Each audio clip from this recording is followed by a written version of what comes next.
والله العظيم ما عندكم دم. هو ايه اللي عملته لعيبه النادي الاهلي؟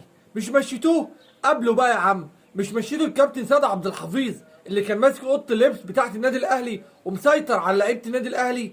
البسوا بقى يا معلم.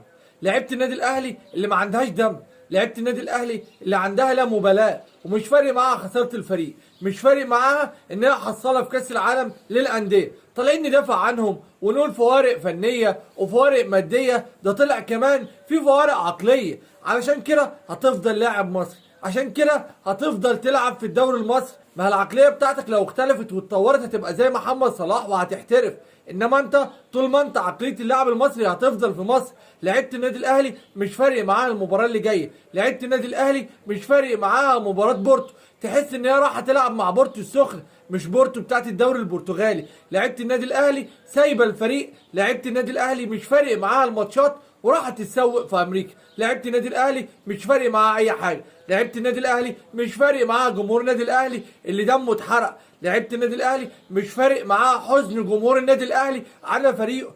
انتوا ما تستاهلوش تلبسوا تيشيرت النادي الاهلي، انتوا ما تستاهلوش تلعبوا باسم النادي الاهلي. كفايه بقى، اللي مش قادر يلبس تيشيرت النادي الاهلي يمشي، الباب يفوت جمل. وجمهور النادي الاهلي ما بيفرقش مع حد، والنادي الاهلي ما بيقفش على حد. يا كابتن محمد يوسف فين شغلك؟ مش شايف شغلك ليه مع اللعيبه؟ فاكر كابتن سيد عبد الحفيظ انتوا مشيتوه؟ ما كانش حد بيقدر يتكلم كلمه واحده، ما كانش حد بيقدر يعمل اي حاجه الا ما ياخد اذن الكابتن سيد عبد الحفيظ. دمرتوا الفريق الله يسامحكم. بعد ما الكابتن سيد عبد الحفيظ مشي ما عادش في ربط ولا عاد في اي حاجه، واوضه اللبس بتاعت النادي الاهلي بقت مسخره، ولعبه النادي الاهلي ما عندها لا مبالاه ومش فارق معاها الفوز. حسبي الله ونعم الوكيل فيكم يا جدعان. بس كده، يلا سلام.